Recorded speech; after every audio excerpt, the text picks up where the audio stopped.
This July 15th MLB Betting Picks Show edition of the MLB Gambling Podcast on the Sports Gambling Podcast Network is brought to you by Circa Sports. Circa Sports is back with their Circa Survivor and Circa Millions contest. $14 million are up for grabs. Get all the details over at circasports.com.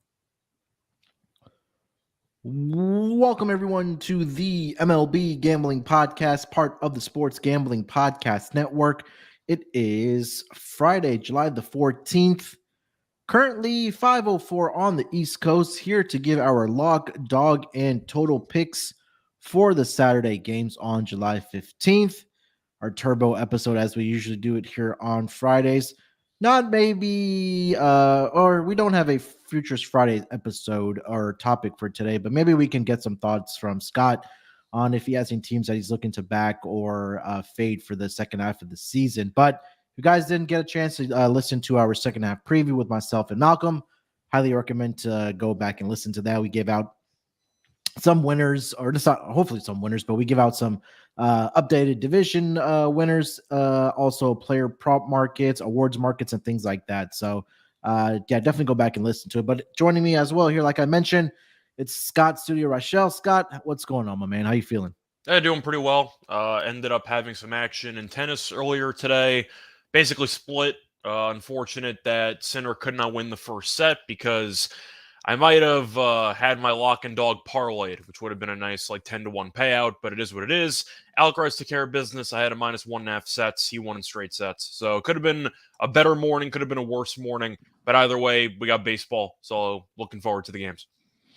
Yeah, baseball's back. I know you guys did the episode on for the Friday games, starting here shortly.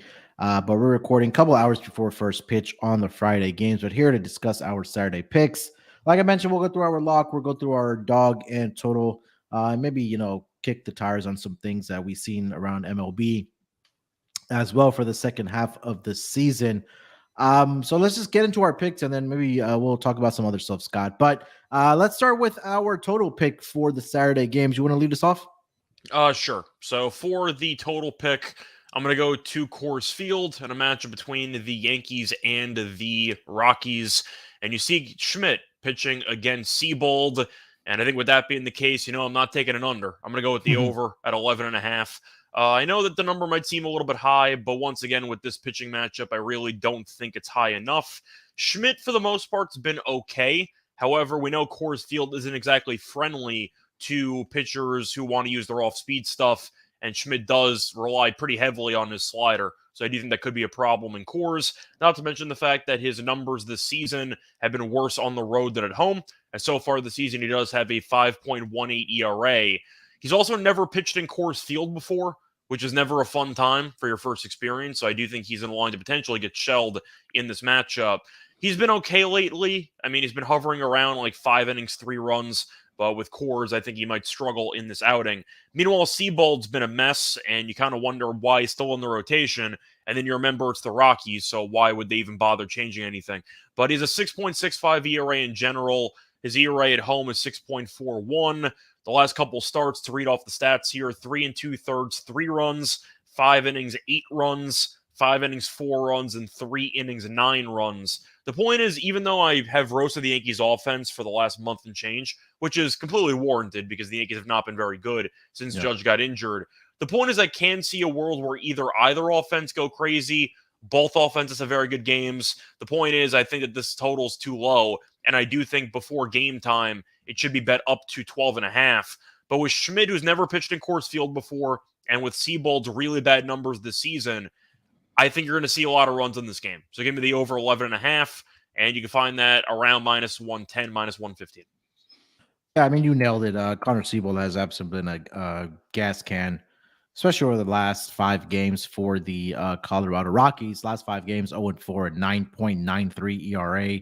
22 2/3 innings pitched in that span. Scott, he's allowed 25 earned runs, 9 home runs he's allowed in that span as well. And at Coors Field, like you mentioned, he just has not been very good. 0-3 with a 6.41 ERA. And the Rockies have lost each of his last 4 starts by at least 2 earned runs. in those games. And again, or like I mentioned, those over the last 5 games allowed 9 home runs as well. So I know the Yankees have been missing Aaron Judge with the injury that he did suffer. I think I did see a note that no timetable yet for his return, but the bats, like you mentioned, they've been producing, especially against left-handed pitching. I know Connor Siebel's not left-handed, but they've been able to score runs, and I think we could honestly throw the stats out the window when you mentioned pitchers going into Coors Field. That obviously it's a hitter's ballpark in altitude, so plenty of runs to be scored here in this game, I believe so as well. So I'm right there with you on that over. All right, for my total, I am going to go over to the Chicago White Sox and the Atlanta Braves game. I see this number currently at 8.5 tomorrow, with a little bit of vig towards the over -120. We have Lance Lynn on the mound for the Chicago White Sox and Spencer Strider on the mound for the Atlanta Braves. I'll start with Spencer Strider here. He's been really good at home. Obviously, he is, I believe he's the odds-on favorite for I think he's either tied for the Cy Young Award in the National League. But 9 home starts this season in Atlanta for Spencer Strider. The Braves are 8-1 straight up in those games, but they're also 8-1 towards the over in those games. The Braves are averaging 7 runs per game in those 9 home starts for Spencer Strider when he is on the mound. And the opposition's also scoring about 4.5 runs in those 9 starts as well when Spencer Strider's on the mound. Also on the other side, Lance Lynn. I mean, there's no secret he's been atrocious this season for the White Sox. I know he had one great start. I believe it was against the Mariners. We had 16 strikeouts, but the White Sox still found a way to lose that game. But the over is also 12-5 in 17 starts made by Lance Lynn this season. They're 60% on the road this season in Lance Lynn starts. And we talk about Atlanta, especially this time of the year where it's absolutely scorching hot. It's in the upper 90s. Even though this game is in the evening, it's still going to be hot, and obviously that only helps the over. And again, I wouldn't not be surprised here, Scott, if the Braves did the bulk of the scoring. I wouldn't be surprised if they scored all 9 runs by themselves here. So you can attack this a couple ways. If you want to take the Braves team total over, that's probably number is going to be at 5.5 with vig towards the over, obviously. But I think that 8.5, I think the White Sox can score a couple here, but I do expect the Braves to do the bulk of the scoring here. So for my total here, Scott, I'm going to take the over 8.5 between the Braves and the White Sox. Yeah, I guess my question for you is if you expect the Braves to do a lot of the heavy lifting, you're not sold on Chicago, is there a reason why you took the full game total over instead of the team total? Yeah, I did this last week as well. I think they were in Tampa last week. I think I gave out both plays. The Braves team total over. I think that game ended up like 6-1. But yeah, I think only reason I took it there's that you get all 9 at bats when you're on the road. But yeah, I mean, again, if it comes out at 5.5 for the Braves, I would probably put a full unit on that as well. So I'll give out both. Yeah, Braves team total over and full game over. So if you want to take also first 5 team total over, I mean, I know the Braves score early and often as well. That number is probably going to be at 3.5 at plus money as well. So yeah, I think the better angle may be just to attack the Braves team totals in this game. Yeah, by the way, Strider is currently the second favorite behind Gallen for the Cy Young. Yeah, yep. So. All right, before we get over to our dog picks for these Saturday games, let me tell everyone about Circa Sports. NFL season is slowly creeping up, and the Circa Millions and the Circa Survivor contest are officially back over at Circa Sports. $14 million in guaranteed prizes is up for grabs. Circa Millions, you pick 5 NFL picks against the spread each week. You get a pick correct, you get a point, you climb the leaderboard, try to get into that money bracket. And also the Circa Survivor contest. You guys know how Survivor contests work. Just pick a different money line team each week. The only caveat is obviously once you select a team, you can't use that team for the rest of the season.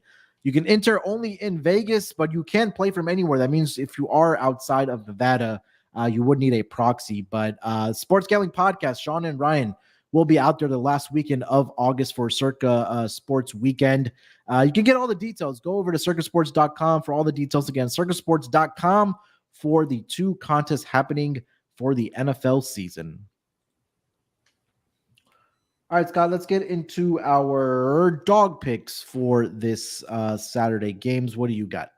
So for my dog pick, I was trying to find something substantial, but I couldn't exactly find one. So I'm going to go with a baby dog But it's going to be in a matchup between the Marlins and the Orioles. And for this one, I am going to go with Miami around plus 102, give or take. Maybe shop around and find a plus 105. Point is, it's a small underdog, but I do think that the Marlins should be favored in this game. Baltimore, I get it. They're very good at home. I like that team. I know you like that team. I don't mind Miami too. But I got to at least look at the pitching matchup, and I have to acknowledge that Miami has the better starting pitcher. To go through the actual pitching matchup, you have a pretty underrated option there in Garrett getting the start for Miami. And you're looking at his numbers lately. They've been okay. 5 innings, 3 runs for the most part, which I guess is kind of average at best. But you're looking at Miami's performances when Garrett has pitched, and they've won basically all of his starts for the last 2 months. To go through the game log here, Garrett in his last, just pulling it up right now, 7, 8. Miami's won each of his last 8 starts. And if you look at Garrett's road numbers this season, he has a 2.14 ERA. So he's been very good on the road and pretty average at home. But I do think, once again, since it is a road game, he's in line for a good outing. But you're looking at who's pitching for Baltimore, and I know it's a pitcher that's been around the block a few times that I feel like most people don't exactly like. It's Kyle Gibson, who was pretty decent last start, but for the most part wasn't exactly dominating for the last couple of weeks leading into the All-Star break. I'm not sold on him as a pitcher. I think he's fine. We kind of know what he is. He's been worse at home than on the road this season, as he has a 5.19 ERA. But simply put, I think when you're looking at a pitcher who's done pretty well lately, especially on the road, you're looking at a team that's won each of its last 8 starts. I'll take Miami at plus money because there's a couple ways to win it. Either Garrett pitches very well, or maybe Gibson gets shelled. I'll take the small amount of plus money with the Marlins. Yeah, I mean, you mentioned it. Braxton Garrett has been absolutely fantastic for this Marlins pitching rotation this season. In his 17 starts this season, the Marlins are 14-3 overall. And like you mentioned, on the road, he's been absolutely brilliant as well. 7-2 straight up are the Marlins, his 9 starts as well. And again, Kyle Gibson, he's just inconsistent, man. I mean, like you mentioned it, like he at home hasn't been very good. I mean, that his record also indicates that he's 10-9. So sometimes you just don't know what you're going to get out of Kyle Gibson. But at home this season, when Kyle Gibson is on the mound, the Orioles are just 4-4 in those 8 starts. So this Marlins team is kind of underrated, man. I know that they've been pitching really well, especially that pitching staff. And we talk a lot about Sandy on this pod. I know you guys talked about it yesterday as well. He's not really starting to look like the Cy Young pitcher that he was last season, but he's been pretty good over his last couple starts for the Marlins. So if they're able to find a way to get Sandy going, and obviously how great of a season Braxton Garrett's having for this Marlins team, this could be a sneaky team in the playoffs. I'm not saying they're going to make a World Series run, but they've certainly exceeded expectations thus far of the season. Again, that's been really led by their pitching rotation, especially by the name of Braxton Garrett. So I can't hate that pick. All right, for my dog for the Saturday games, I am going to go to the San Francisco Giants. I'm going to take the run line -1.5. See it at plus 110 currently over on DraftKings. Again, shop around. You may be able to find a better number for the Giants run line here. So I'm currently seeing Alex Cobb is going to get the start here for the Giants, and Johan Oviedo gets the start here for the Pittsburgh Pirates. I'll start here with Johan Oviedo, and he's been awful. Again, there's no better way to put it for the Pirates this season. In his 18 starts this season, the Pirates are just 6-12 straight up, and they're 5-9 on the plus 1.5 run line. So the opposition would be 9-5 on the -1.5 run line with Oviedo starting. The numbers are even worse over the last 5 starts, where Oviedo is 0-5 with a 6.21 ERA in that span. The Pirates have lost each of the last 5 games when Oviedo has started by at least 2 earned runs, I should say, in for the last 5 starts. And the Pirates have scored 2 runs or less in 4 of the last 5 starts, and they've been shut out in 4 of his last 5 starts. So he's not getting the run support, is what I'm trying to say, pretty much. And again, now you're going to this Giants team who's still in contention in that NOS division. It's the Dodgers, it's the Diamondbacks, and it's the Giants right now. So when you're facing teams like these Pirates who have, regressed after the start that they did have to this season, I'm going to fade this team. I think this is going to be a team that you want to fade in the second half of the year. I'll get over to Alex Cobb, who's getting the start here for the Giants. He's in 16 starts this season.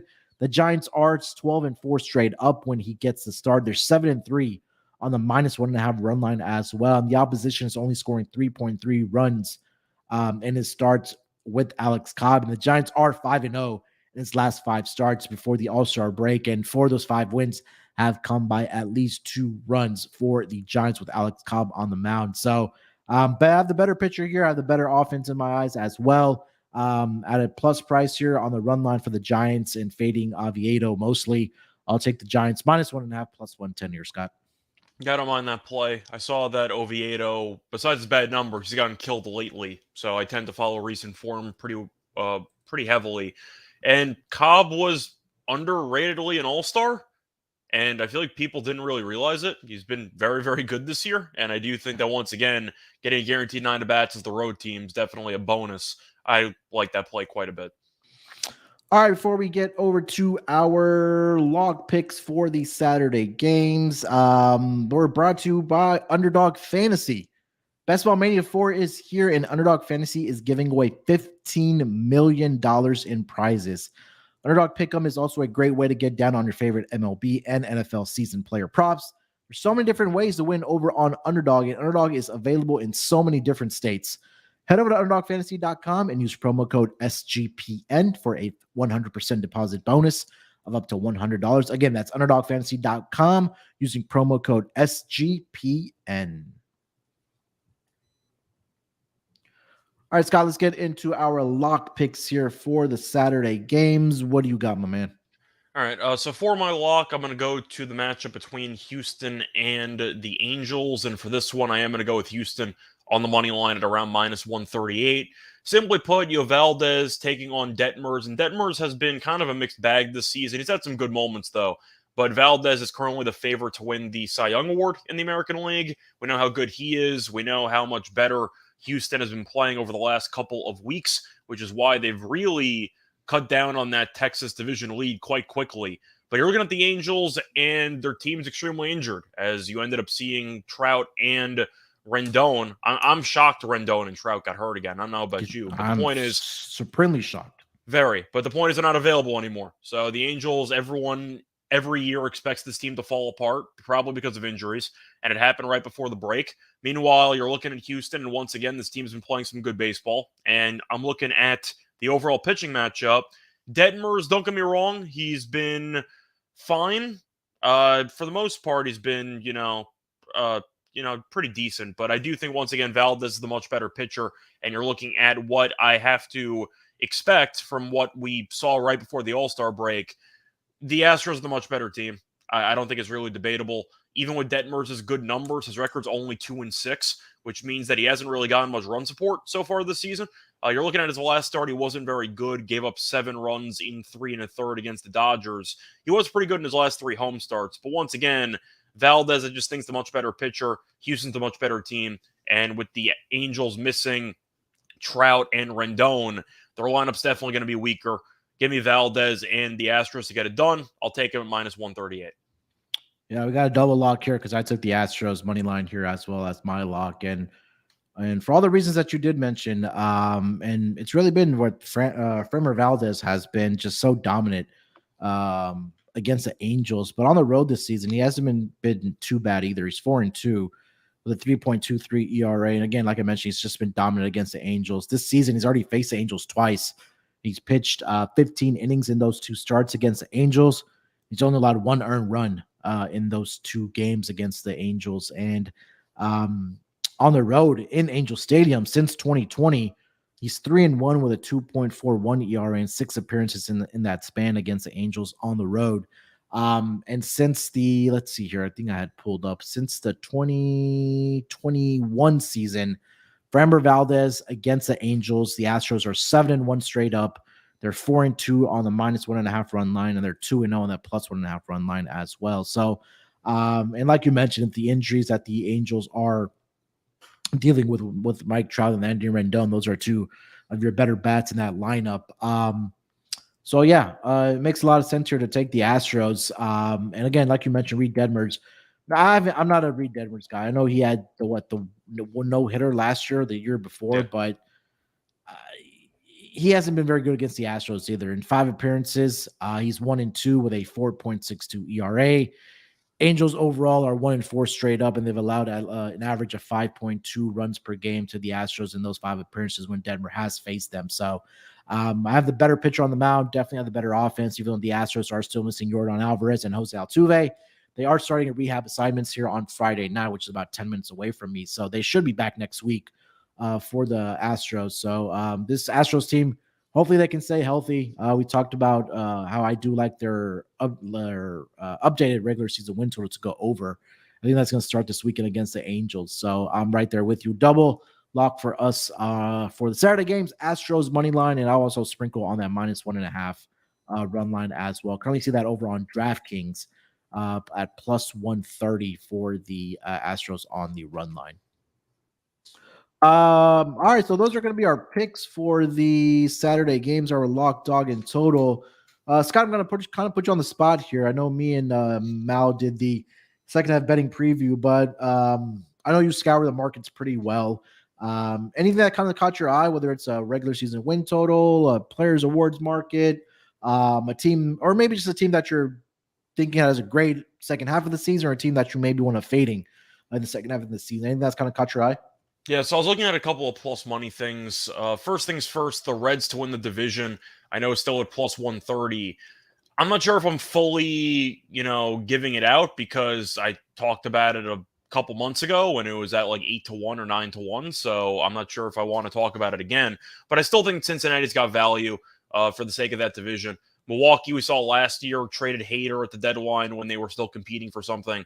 And I know that Milwaukee is somewhat more concerned about saving money than actually competing for any playoff hopes. So I do think you're going to see the Reds probably buy at the deadline. We'll see what happens, but maybe they get Giolito, maybe they get somebody to help the rotation, but we know how good they were when Ellie got called up onward.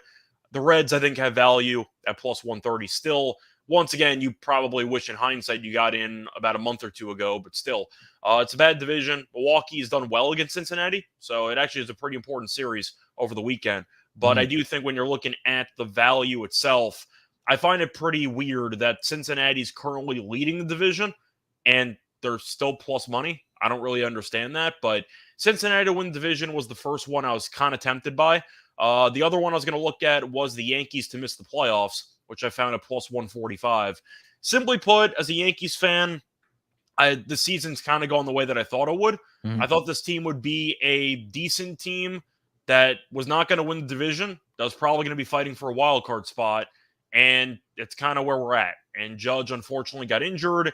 He said even when he comes back, he is still going to feel some pain in that toe, so it does seem like he needs some offseason surgery for it.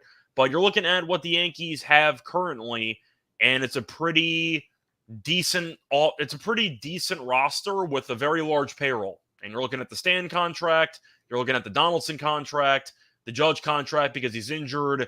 Rodon's only pitched in one game this year. There's a lot of bloated contracts from what we've seen so far from this team. Not to mention the fact that they used their hitting coach as a scapegoat and they hired somebody with no coaching experience to be the new hitting coach, which I don't really understand. But it seems like Aaron Boone and Sean Casey are friends from their time in Cincinnati together. So we're going to see what happens there. But it felt like the Yankees made a scapegoat move where they maybe recognize under the surface that the problem's Cashman and ownership, but they're not going to admit that. So they're going to fire some coaches, rearrange some deck chairs, and hope it fixes something. But realistically, until Judge comes back, I have no faith in this offense. And I do think, once again, with his comeback being uncertain, them to miss the playoffs at +145, they're currently out of the playoff picture. And you're looking at the actual division that they're in. Toronto's ahead of them. Baltimore's ahead of them. We know the Rays are ahead of them. Even the Red Sox are in last place, but they were playing really good baseball before the start of the All-Star break, and they're above 500 too. So the Yankees are in the toughest division. The wild card won't be easy. They have no chance of winning the division.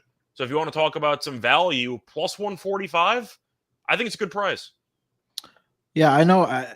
I gave out the Yankees 10-1 to win the division and the second half betting preview, but what you're saying makes a lot of sense. And I think that the bigger concern is the Aaron Judge injury. Obviously, your former MVP, your best hitter by far. And then again, I wouldn't be surprised if they do miss the playoffs, but I think there's a possibility that it could come together for them as well. And I feel like there is some regression coming for the Rays and the Orioles as well a little bit, because I'm not still on their pitching rotation as much as others are. Their bullpen is great. But for Tampa's built up a massive lead. I think Tampa yeah, long term are frauds, but I think that yeah, for the sake of a playoff picture, they've given themselves such a big cushion. They're going to make the playoffs. yeah, 100%. Yeah. Anything else you like? So those were the main two. I was tempted by the Guardians to win the division at around Okay. plus 145. It's mostly just expecting the Twins to fall apart again because I'm still not sold on Baldelli as a manager. You're looking at Buxton's career games played, and you break it down season by season. He's been relatively healthy this year. He's still missed roughly 20 games, but you're going through his overall career log, and I think it's pretty safe to say he's going to get hurt again in the second half of the season. Correa's been a mess. Not sure what his story is going to be, but we saw the same thing with Minnesota last year, where this team was winning the division. It was really bad, and suddenly you look up and the Guardians are passing them in the rearview mirror, and it feels like that's what's happening again this year. Cleveland might not be a great team, but they're consistent. Their pitching's pretty good, and they've won this division each of the last 2 years. It's mostly just having no faith in the Twins to actually finish the job, and they had a much bigger lead about a month ago or so. It's not the same thing as the AL West, but they had a lead kind of similar to Texas's, and you've seen it being dwindled away over the last couple of weeks. Now Cleveland's half a game ahead. I think Cleveland at plus money is another good value play because that division's a circus, but at least Cleveland's been there before and done that before. So I have faith in them to actually get the job done. Yeah, I know I picked Cleveland at the beginning of the season. And again, what you just mentioned is that Minnesota's pitching rotation has been, I think, one of the best thus far this season, led by, Sonny Gray at home, Joe Ryan, Bailey Over. Those guys have been really good. It's just the offense has been a hot mess for this Twins team. And on paper, it looks like they have a great great hitting lineup, but it just hasn't panned out for them that way that, we all would have thought. And I think it's been a theme for that division as well. And again, Guardians offense hasn't been much better, but I'd rather trust Terry Francona in a spot to will a team to make the playoffs and win the division. So I am sitting on that Guardians ticket from the beginning of the season at plus money. DVDBJ has a question for us. Maybe we can answer this before we get out of here. I don't know if you guys have any more questions, we can answer them before we get out of here. But he has Wander Franco 30-1 for AL MVP. Is it possible Ohtani sits a bit because of the finger injury or becomes a problem and he sitting on Corey Seager at 16-1? Wander Franco 30-1. AL MVP seems smart or no? So right now, obviously, I think you already know this. It's Ohtani minus 800 versus the field. And I think that kind of tells you what everybody thinks of, or at least the betting market thinks of what Ohtani has been able to do this season. Now the question does become, does he get traded? If he goes over to a National League team, does he still qualify to win the American League MVP? I don't know the rules about that. Again, there's some other pods that I've listened to. They don't know either. But for me, I think that if the the rules no. He's not going to win the award if he gets traded to the National League. That's just not going to happen. Yeah. So I think you're sitting on pretty good tickets, in my opinion. But addressing the finger issue, he is starting on Friday night. So I think if it was an issue, they wouldn't be putting him out there, especially against the Astros. But I don't see a world where he does get traded here by the trade deadline coming up in a couple weeks here. Scott, do you think he gets traded, or do you think he's sitting put? I think he should, but I think that the Angels front office is incompetent, so I think that they're going to keep him. But at the end of the day, if I'm Ohtani, I wouldn't want to stay. I don't think your team is very good. You're a poorly run franchise. Your owner's a mess, and a lot of the fans wanted him fired.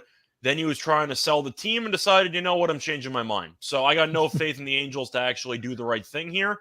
Having said that, I do think the Angels are going to do whatever they can to keep Ohtani, which is why they won't trade him, because they're going to be so desperate and so, I'd say, optimistic of their chances to persuade him to sign during the offseason. I'm not sure how much he's going to get paid. It might be $600 million. Like, I don't know what a player like him is worth, but the Angels, with their ownership, it's just an absolute mess. And I do think you can agree with a player of this magnitude and this skill, most teams might just go down with the ship where they just say, listen, he's the best player in the league. I know we can trade him for a bunch of assets, but we have to try to keep him. And I think it's going to blow up in their face. So for me, I think that he doesn't get traded. I would trade him because I do think the Angels are not going to be as likely to re-sign him as other people might think. Yeah. But I think they're going to try to keep him, and I think it's going to fail.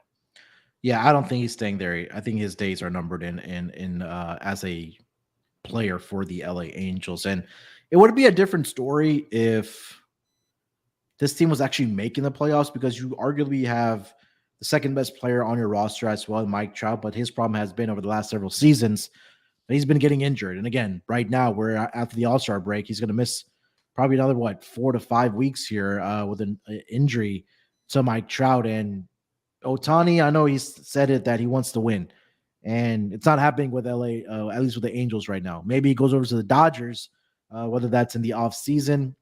I think you're right. I agree with you that he should get traded if the Angels are smart, because I think they know in the back of their mind that he's probably going to walk no matter how much money you're paying him. Again, all the other 31 other teams are going to give him a blank check. There's no question about that. And I do think he's worth $600 million because he's always in the conversation for Cy Young. He's a great pitcher. The hitting speaks for himself. I mean, he's an MVP. He could be MVP every single year. And if Aaron Judge didn't do what he did last season with the 60-plus home runs, he would have an MVP again. So it kind of goes back to the kind of maybe an NBA comparison, Scott, of the Joker, right? Like, he gets better every single season, but is it kind of voter fatigue? But again, the stats speak for themselves, especially for a guy that does it on both sides of the baseball. I was going to say, does voter fatigue exist for a guy that's this unicornish? I don't think so. I don't think it does either. Yeah, I don't think so either. Yeah, so I'll take that back. But yeah, again, it just makes sense of that the Angels should trade him. So kind of going back to TVDBJ's question, what I would do is I would monitor the betting markets, and then I would like have my eyes glued to news about if the rumors are heating up for Ohtani, and I would put some money down on maybe a Seager and a Wander Franco, or if you want to take a flyer on a Yordan Alvarez at 150 to 1, 201 when he does come back. He should be back next week for this Houston Astros team. So, yeah. I think that's it. I don't see any other questions from the chat. Scott, anything else you want to mention before we get out of here? I'm trying to think of anything else I was tempted by. I saw a pretty heavily juiced play, which you might need a decent bankroll, but I do think it was worth a look. It was, will there be a first-time winner for the World Series? And I saw the no was at like minus 260. Mm-hmm. How many teams are you fading? You're fading Tampa. You're fading Seattle, who might not make the playoffs. I don't think Texas. Don't trust they might be in the wild card, but we'll see. How many teams are you realistically fading? Like 260, I know that it's a juicy play, but there's a lot of teams that have won a World Series before. Milwaukee has not won one, but they're not going to win a title. No. How many teams are you actually realistically worried about besides maybe Tampa? And I think Tampa's fraudulent. I just feel like we're on a collision course for the Astros and the Braves. At least the Braves for sure coming out of the National League. American League, Astros are going to get it together. They're going to get their two guys back. The pitching is a little concern for the Astros, but they're still top 5 in bullpen and starting pitching ERA. Any other teams? Toronto's won one, haven't they? Back in 90s? Had the Joe Carter home runs. Yeah. Yeah. I don't hate it. On the list, there's a lot of teams that have won. Yeah, nothing comes to mind. 60, but that should be a lot higher, shouldn't it? You're basically only fading Tampa. Yeah. I don't trust Tampa. They're a great regular season team, but when it comes to the playoffs and they face the Astros or they face even the Red Sox when they won their title in 2019, or they faced them when the Astros made it to the World Series and lost to Atlanta. I believe the Red Sox played Tampa in that first round and they beat them like 3-1. So, yeah, I don't trust the Tampa Bay Rays to get it done.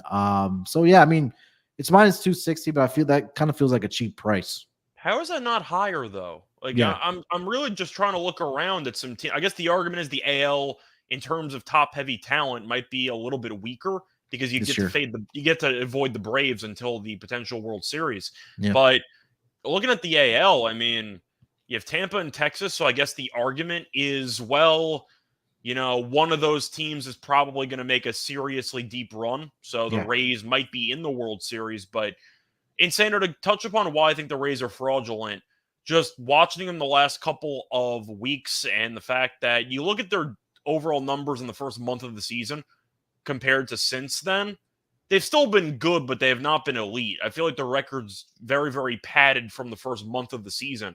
And because of that, they're looking at him as some type of juggernaut.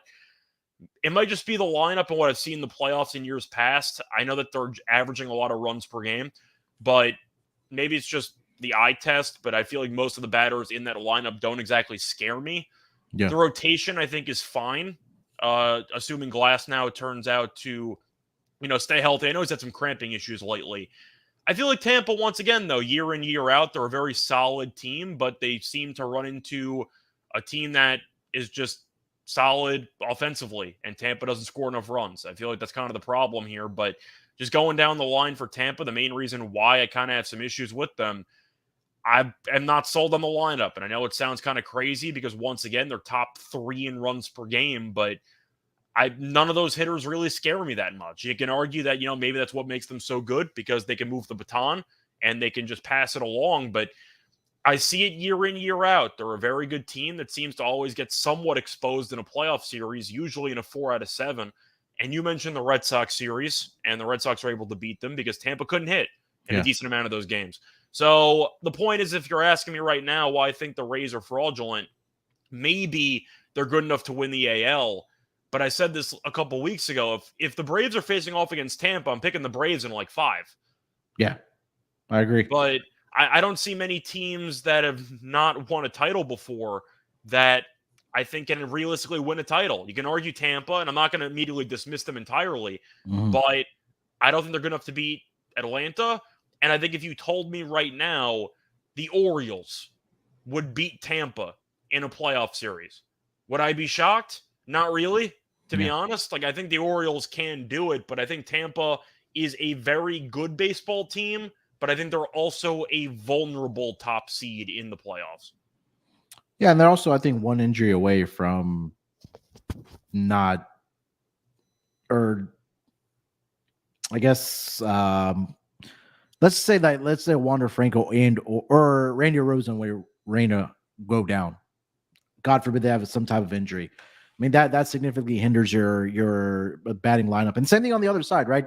Like you mentioned, like Tyler Glasnow, he's coming off of the significant injuries, and he's also already dealing with cramping, which is kind of crazy because Tampa obviously plays inside of a dome as well. But let's say McClanahan, God forbid, goes down, or Tyler Glasnow goes down. Again, that's that back end of the rotation. I don't trust Zach Eflin in the playoffs. I know he's had a great season, especially at home in Tropicana, but they're also one injury away from either side of the baseball about not being a contender with some of the other teams that we talk about, like the Astros, right? Even without Yordan, and we've seen throughout the season that without Yordan, without Jose Altuve, they've been able to still score runs beyond the bats of Alex Bregman, Kyle Tucker, Jeremy Pena, Mauricio Dubon. The list goes on for that team. And again, the pitching as well. They lost a couple guys. Lance McCullers hasn't been able to get healthy over the last several years. Luis Garcia went down, but they've had guys step up from their minor league system that came up and have been pitching really well. We talked about JP France at volumes. Hunter Brown has been really good for them as well. And now they're going to get their guys back. I just feel like it's going to, I think the Astros are still 10-1 to win the World Series, if I'm not mistaken. I think I saw that price somewhere. So, again, it's this season, like you mentioned, Scott, it seems like there's a weaker competition than years past for sure. So yeah, we'll keep an eye. Obviously, we'll talk about this more as we get towards the playoffs. Well, I just wanted to kind of add on that last point, because a big reason why I'm a little bit lower on Tampa than other teams is because of the fact that they don't spend any money. Yeah. And I know baseball is kind of an unfair game because of some teams that are willing to actually go out and be the Dodgers and spend monopoly money and just get whatever players they want. And you have other teams like Oakland who don't actually try to win, and they try to just maximize profit and sell the team or move to Vegas, for example. But The Rays have been a very good team for a while, and they're a very well-run organization when it comes to maximizing the talent they get on the field for the limited amount of money they spend. The problem is because they don't spend any money, they have no depth. So anytime you see a superstar player get injured, they don't really have many backup options. And I just want to read off some of the names of teams that have won recently. You have the Astros, the Braves, the Dodgers, the Nationals, the Red Sox, the Astros, the Cubs. You have the Royals. So I guess we'll stop That's there so for random. now. Well, the Royals, then again, they had a lot of homegrown talent for a lot of Yeah. guys that did get paid a lot of money elsewhere. So that was kind of, I don't want to say a fluke situation, but they hit home run after home run with the farm system, were able to win a title. Yeah. But from 2016 onward to 2022, that's a lot of massive salary caps. Yeah. A lot of really, really expensive teams to build, and they all win titles. And you can argue, it's kind of like, I don't want to compare it to the Premier League. I know Leicester City did win a title, but you can make an argument that the team that spends more money obviously has a massive advantage to win the World Series, and the Rays never spend money. Yeah. So you look at the roster when they get to a playoff series of 4 out of 7 matchup against either the Red Sox in years past, the Astros this year potentially, you're looking at maybe Texas, who spent a lot of money as well. A lot of positions, they're outmanned because they don't spend money on actually getting elite players. And I know Tampa, I don't want to say that they use smoke and mirrors because it's disrespectful to the analytics department and what they do as a franchise. But I don't think it's a coincidence that they're a constantly high-ranked top seed team and they lose before the World Series a decent amount of the time. It just feels like it's because of the way that the franchise runs operations, which is being a very good team that doesn't spend any money, and they get exploited in the playoffs. Is that a fair synopsis of the last, 10 years of the Rays? Yeah, I mean, look, they've made the World Series twice in the last 15 years. 2020, the COVID year. I was going to say, if you want to count the COVID yeah, year, I know people hold it against the Dodgers that it doesn't really count, but if you want to count it for the Rays, I guess you can. Yeah, and then the last one prior to that was 2008, where the Phillies won it, but they lost that World Series in 5 games. But prior to that, last year they lost in the wild card series against the Cleveland Guardians. Prior to that, the AL Division Series in 21 against the Red Sox. Like I mentioned, 2020 they did make the World Series in the COVID year. 2019 Division Series lost to the Astros, and then prior to that, 2013 was the last time they had made the playoffs, and they lost in that Division Series as well to the Boston Red Sox as well. So I feel like that Guardian series, by the way, is like a perfect example of what I'm talking about earlier, because have they really made many roster changes comparing last year's lineup to this year's lineup? Maybe a couple here and there. I know Yandy Diaz's emergence has been huge for the offense, but what'd they score in that Cleveland series? Like 1 run in the entire series, 2 runs, including like a 19-inning game? Yeah. They didn't score anything. Yeah. Let me see if I can find it here quickly before we get out of here. So they lost 1-0 and they lost 2-1. It was 2-1, like an 18-inning game. They scored 1 run in roughly 27 innings of baseball. Yeah. So it goes back to my point. Tampa on paper can be a very good regular season offense, but come playoff time, I'm not sold on their overall talent in their lineup. And you can make an argument, maybe I'm being a hater as a Yankees fan. I'm definitely not, because I've roasted the Yankees more than any other team. But I got to at least just point out the fact that Tampa year in, year out doesn't spend money to get the necessary reinforcements to improve the offense. And I remember one of their moves a couple of years ago, didn't they acquire like Jesus Aguilar or something as their cheap option to help the offense out? And you're just hoping they actually are willing to make an all-in push, and they never do. They just don't do Aguilar and I think Nelson Cruz. I thought Cruz was there too, yeah, but the point is they constantly make the low-budget designated hitter move instead of actually trying to spend real money to give reinforcements. And I think the fact that they're so cheap hurts them in the long run. Yeah, they scored 1 run last year in 24 innings. It was 24. I said 27. You get the point. But yeah. All right, so that is going to wrap it up for this episode of the MLB Gambling Podcast. We'll be back next week as usual. Head on into the second half of the MLB season. Scott, anything else you want to mention before we get out of here, bud? Not really. You mentioned the Astros to win the World Series at around 10-1. I like that price. I don't know if you can have more consistent success in a league than the Astros have had in the last like 5-6 years. So you're assuming they're going to be in the AL championship series just based on minimum. So, I would pick Houston probably in a playoff series against Tampa if I had to pick. So I think based on the overall odds right now, I'd feel better about taking the Astros at their price than Tampa at their price. But I think once again, it's the Braves' world and we're all living it. Yeah, I agree. They look like they're just on a crash course, at least at minimum to get to the World Series. All right, we'll be back next week as usual for the MLB Pod. Make sure to follow Scott on Twitter at Reichel Radio. You can follow me on Twitter at SportsNerd824. Hey guys, make sure y'all smash that like button before you guys get out of here on the stream. If you never already subscribed to the MLB Gambling Podcast YouTube channel, go and hit that subscribe button as well. We'll be back on Sunday evening to go through the Monday card for the Monday game. So look out for us then. Till then, good luck with your picks. Let's break these books off and let it ride.